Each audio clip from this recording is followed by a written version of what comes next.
কলকাতা এসেই প্রথমে হচ্ছে রুম বুক করে নিলাম, এরপর এখন যাচ্ছি হচ্ছে নিউ মার্কেটের দিকে। সবসময় শুনে আসছে যে নিউ মার্কেট অনেক বিখ্যাত, তো এখন যাচ্ছি নিউ মার্কেটের দিকে। চলুন দেখা যাক।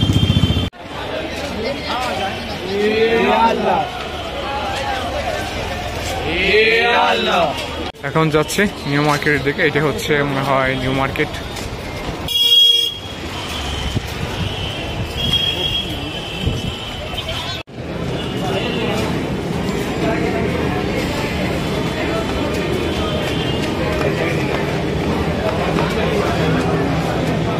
Kolkata new market.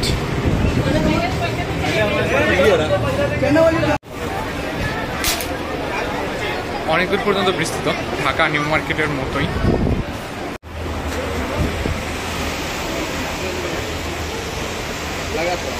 মেয়েদের জিনিসপত্র বেশি, ছেলেদের জিনিসপত্রের চেয়ে। সামনে যেহেতু ঈদ, সেই ঈদ উপলক্ষে অনেক কাপড় চোপড় অবশ্য উঠে গেছে।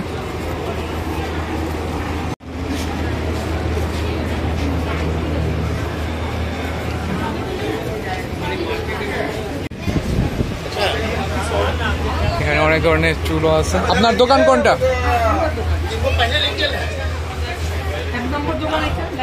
আচ্ছা আচ্ছা, খুব ভালো সৌন্দর্যের জিজ্ঞেস করেন, ঠিক আছে? ভিডিও কল করছি, খুব ভালো, রেডি টু ওয়্যার শাড়ি। আচ্ছা, এটা জাস্ট খালি হচ্ছে প্লাগ, মানে হচ্ছে লাগানো। আচ্ছা,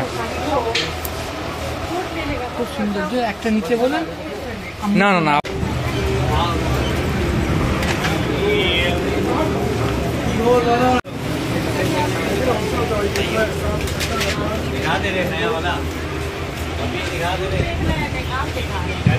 দেখা শেষ করে এখন যাচ্ছি নিচের দিকে, কি আছে দেখার জন্য। দোকান আছে খালি কাপড়ের দোকান।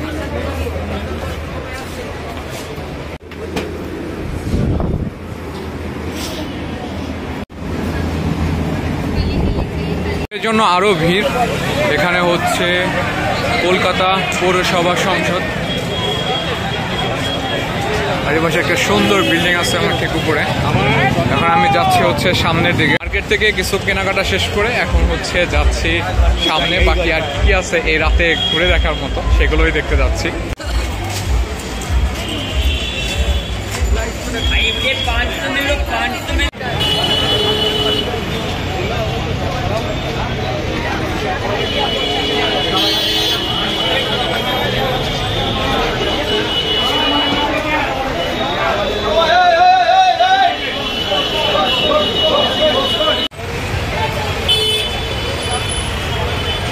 নিউ মার্কেটে ঘোরা শেষ করে এখন দেখতেছি রাতে আর কি কি দেখা যায়। আসলে রাত হয়ে গেছে, এই কারণে ভিতরে তো ঢুকতে দেবে না, তো বাইরে থেকে দেখা যাক কি আছে। সামনে আছে হচ্ছে কলকাতা মিউজিয়াম, এখন যাচ্ছে সেখানে পায়ে হেঁটে, কারণ হচ্ছে বাইরে জ্যাম অনেক বেশি হচ্ছে। যে সিগন্যালের কারণে কতটা জ্যাম পড়ছে, তো মানুষও ওখানে ওয়েট করতেছে এবং মানুষের ভিড়াভিড় অনেক বেশি।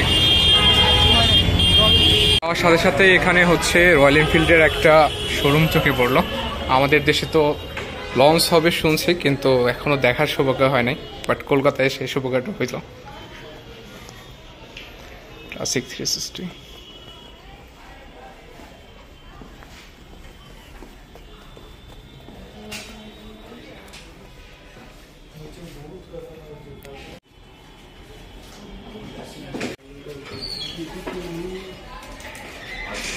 এখানেও বিভিন্ন ধরনের শোরুমে শোরুম, এবার সে রিবক থেকে শুরু করে আরো অনেক কাপড় সহ বিভিন্ন ধরনের ব্র্যান্ডের শোরুম আছে।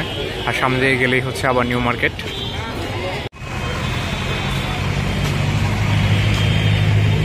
হচ্ছে ইন্ডিয়ান মিউজিয়াম, যেটা পার্ক স্ট্রিটের পাশে অবস্থিত, কিন্তু এখন যেহেতু রাতের বেলা তো ঢুকতে দেবে না। হচ্ছে ফন গ্রেটের ভিউ।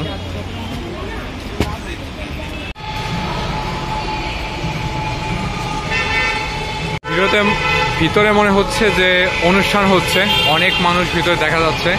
জানি না আসলে এন্ট্রি নেওয়া যাবে কিভাবে, বাট এখন সময়ও নাই হাতে। এখন যাচ্ছে পার্ক স্ট্রিটের দিকে।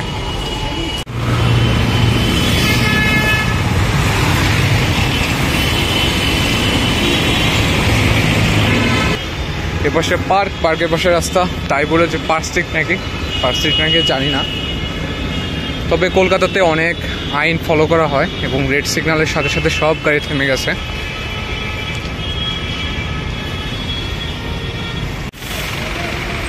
এটাই সেই বিখ্যাত পার্ক স্ট্রিট, একেবারে সোজা রাস্তাটা চলে গেছে, রাস্তাটাও সুন্দর, একেবারে গাড়ি পর্যাপ্ত গাড়ির চাপের পাশ দিয়ে একেবারে নিরিবিলি একটা রাস্তা।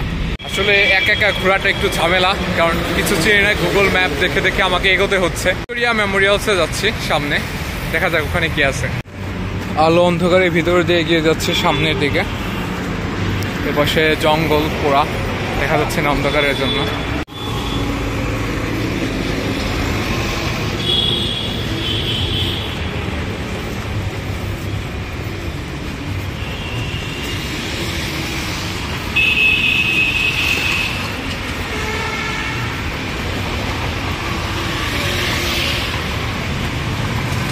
সুন্দর প্রাচীন বিল্ডিং, তার পাশে একটা আধুনিক বিল্ডিং, বিশাল বড়।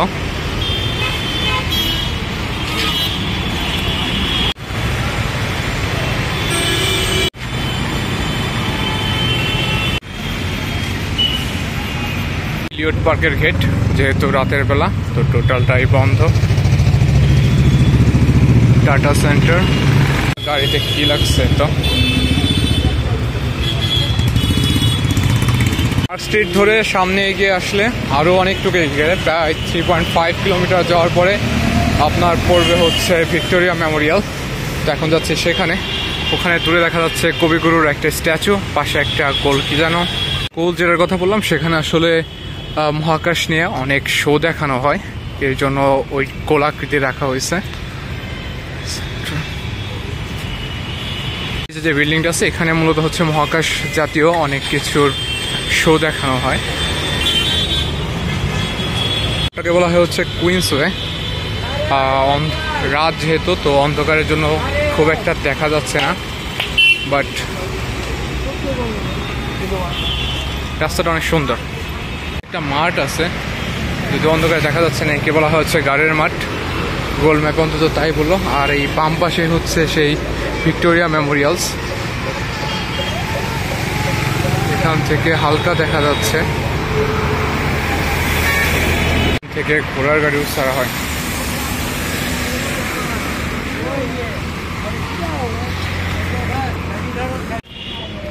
এটা হচ্ছে সেই ভিক্টোরিয়া মেমোরিয়ালস।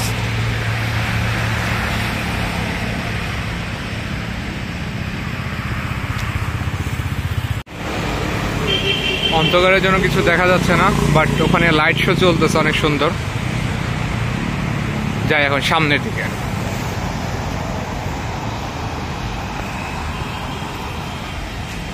এ হচ্ছে ভিক্টোরিয়া মেমোরিয়ালের সামনের অংশ বা ভিউ পয়েন্ট বলা হয়, যেহেতু রাত হয়ে গেছে ভিতরে ঢুকতে তো দেবে না। তো এখান থেকে দেখা যাক আসলে কেমন দেখা যায় ভিক্টোরিয়া মেমোরিয়াল।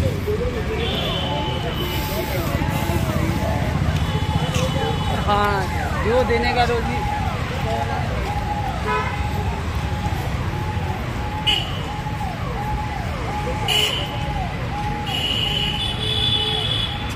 মানে অনেকগুলো ঘোড়ার গাড়ি সাজানো আছে।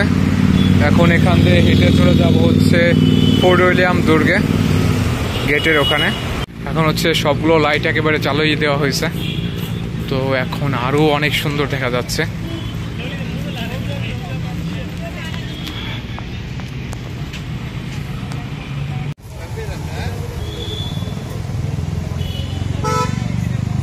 একটা ইউনিকর্নের মাথা আছে।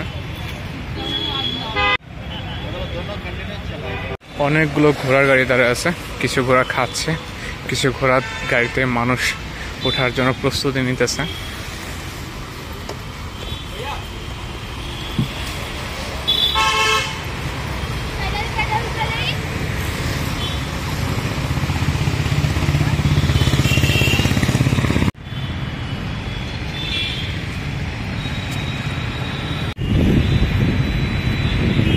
যখন হচ্ছে আমি হাঁটা শুরু করলাম তখন একটু অদ্ভুত মানে হচ্ছে ভয় পাচ্ছিলাম যে আসলে ফুট ওভার ব্রিজ বা ওভার ব্রিজ কিছুই নেই, তাহলে যাব কিভাবে। পরে দেখলাম যে সবাই অনেক ভালো মতো ট্রাফিক সিগন্যাল মেনে চলে, তো এই কারণে হচ্ছে যথাসময়ে গাড়ি দাঁড়িয়ে যায় এবং হচ্ছে রাস্তা করে দেয় মানুষ যাওয়ার জন্য। ফোর্ট উইলিয়াম দুর্গ নিয়ে হচ্ছে সিরাজউদ্দৌলা পড়ার সময়, নাটকটা পড়ার সময় তখন হচ্ছে অনেকবার পড়া হয়েছে। আসলে চোখের সামনে থেকে দেখা হয় নাই। এখন দেখি যে চোখের সামনে থেকে দেখার সুযোগটা হয় কিনা। যেহেতু রাত, তো সবকিছু আসলে ক্লিয়ারলি দেখাও যাবে না। এখন যাই আগে দেখি কি অবস্থা।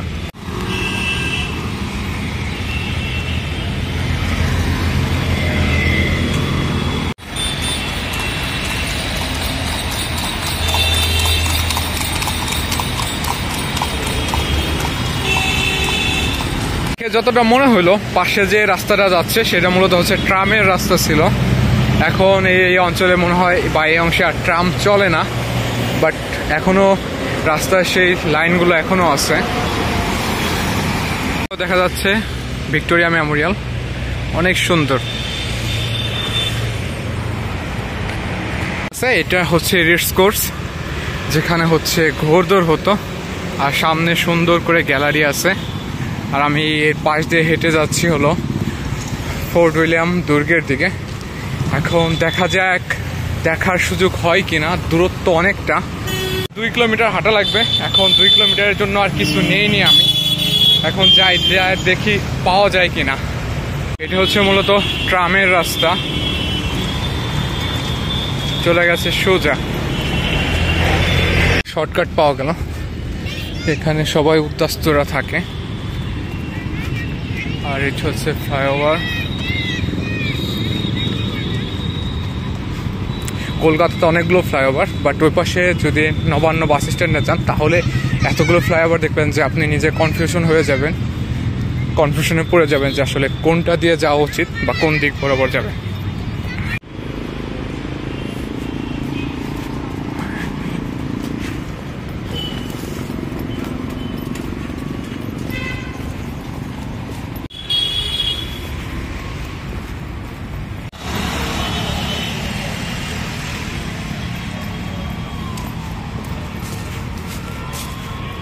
উপরে হচ্ছে বিদ্যাসাগর সেতু, আর ঠিক নিচে হচ্ছে জেমস প্রিন্স মনুমেন্ট। উইলিয়াম দুর্গ দেখতে এলাম, কিন্তু এখন দেখতেছি এটা হচ্ছে আর্মি হেডকোয়ার্টার, তো ভিতরে ঢোকার কোনো সুযোগই নাই। হচ্ছে বিদ্যাসাগর সেতু, আর নিচে হচ্ছে জেমস প্রিন্স মনুমেন্ট। জিনিসটা সুন্দর অনেক।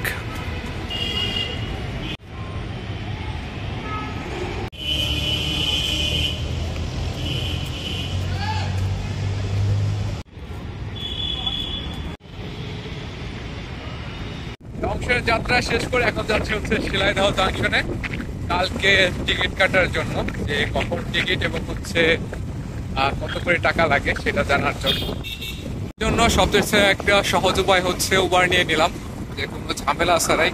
যেহেতু আমি চিনি না, এটা হুগলি নদীর পাশে, তো সেই ক্ষেত্রে উবার নিয়ে সহজে চলে যেতে পারি।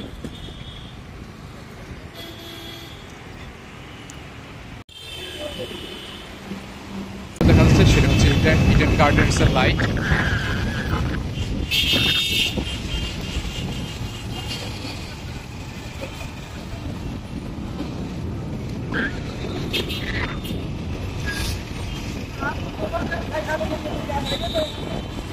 মোহামেডানের মাঠ।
ট্রামের লাইন দিয়ে এখন বাইক চালিয়ে যাচ্ছে।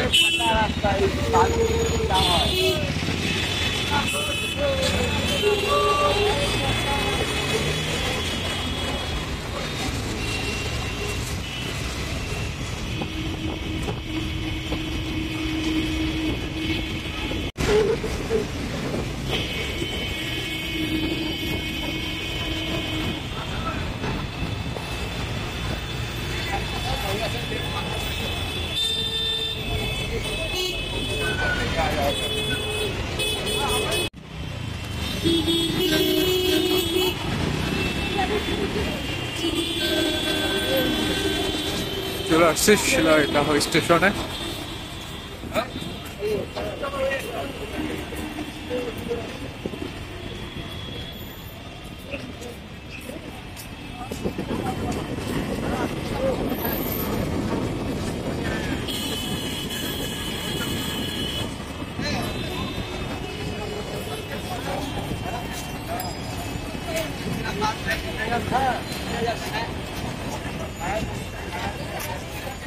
শেষে চলে আসছি শিয়ালদহ স্টেশনে।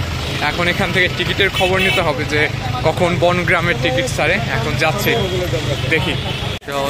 স্টেশন আর হচ্ছে এপাশে কলকাতার বিখ্যাত রিক্সাগুলো। এখানেও প্রচুর মানুষ, হাওড়া জাংশনের মতো এখানেও প্রচুর পরিমাণ মানুষ যাতায়াত করতেছে। শিয়ালদহ থেকে বনগাঁওয়ের ট্রেন হচ্ছে রাত 3টার পর থেকে সারাদিন ট্রেন চলবে। তো আর যখন যদি টিকিট কাটতে চান তাহলে হচ্ছে ইনস্ট্যান্ট তখনই এসে টিকিট কেটে তারপর হচ্ছে আপনাকে ট্রেনে যেতে হবে। এখন দেখি আমরা কি করতে পারি। আমি এখন একটু প্ল্যাটফর্মের দিকে যাচ্ছি, যে প্ল্যাটফর্ম দেখার জন্য আসলে কোন দিকে প্ল্যাটফর্ম। হাতের বাম দিকে চলে আসলে প্ল্যাটফর্ম শুরু হয়। এখানে প্ল্যাটফর্ম নাম্বার 5 দেখতে পাচ্ছি। তারপরে ওই পাশেও আরও অনেকগুলো প্ল্যাটফর্ম আছে, 4টে প্ল্যাটফর্ম আছে।